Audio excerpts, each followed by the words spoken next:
Good afternoon, everyone. Welcome to Delta Entertainment. I am your host, Lincoln Kenobi. And before we get started, I would like you guys please hit that like button and please subscribe to my channel. Would appreciate that very, very much. All right, let's get into this. So this just came out today and yesterday, I believe. And right now, Disney's trying to promote this show that they got, the Marvel's Ironheart, and they're trying to use Robert Downey Jr. to sell the product.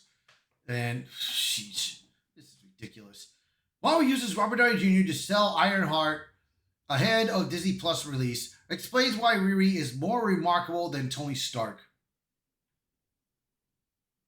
And let's get a read and look at this.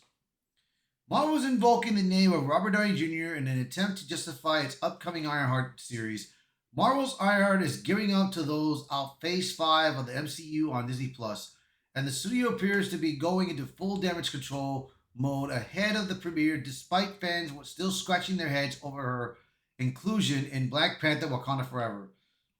Marvel is now rolling out legacy name drops, strategic comparisons, and emotional appeals in a thinly veiled attempt to build hype and legitimacy for a show that few asked for. I didn't ask for the show. I don't even know if any of you guys asked for the show. So let me know in the comments how you feel about this. A spiritual successor with no actual link. In a new feature with Empire, Dominique Thorne, who plays Riri Williams, Ironheart, recounted her brief encounter with Robert Downey Jr., describing the interaction as an exciting exchange where the actor gave a few words of encouragement and literally two thumbs up.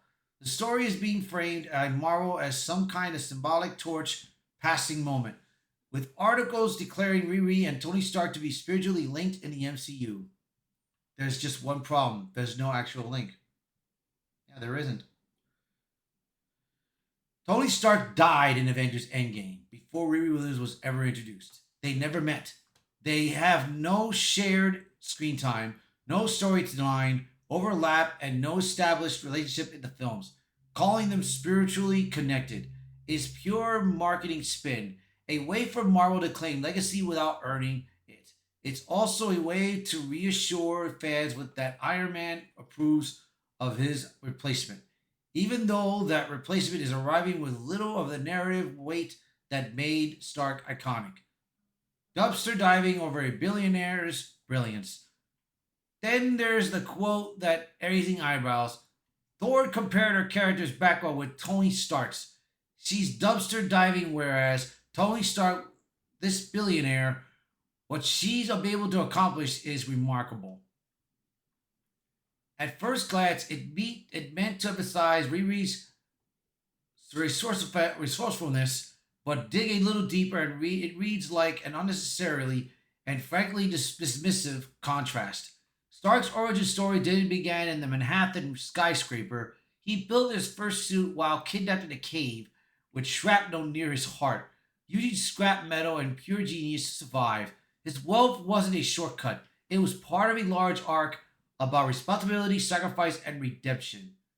By framing Tony as the spoiled billionaire in contrast to the gritty and remarkable Riri, Marvel seems to be engaging in the same messaging we've seen before, prompting up new heroes by downplaying the old ones.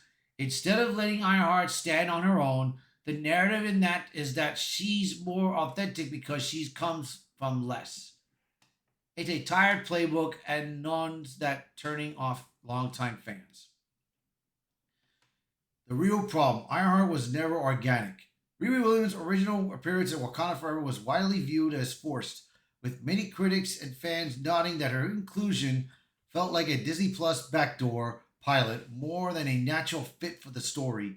Now our standalone series is being marketed and borrowed nostalgia, legacy hand me down, and vague platitudes.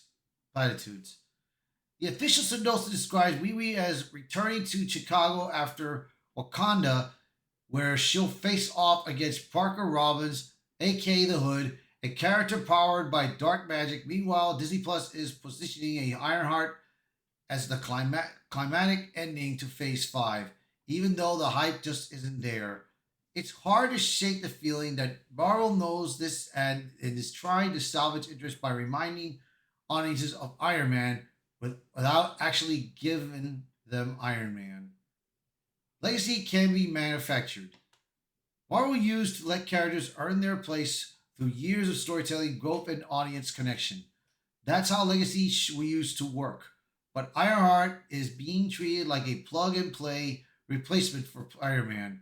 No build up, no meaningful link, just a checklist and a marketing push. This isn't about evolving the MCU. It's about swapping out iconic heroes with underdeveloped substitutes and hoping a few name drops will see it, will sell it. Riri Williams didn't train under Tony Stark. She didn't inherit anything from him.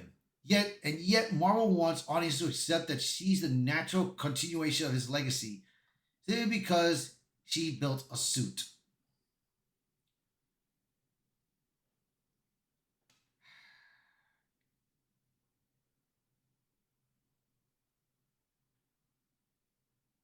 I tell you, man, this is just completely stupid.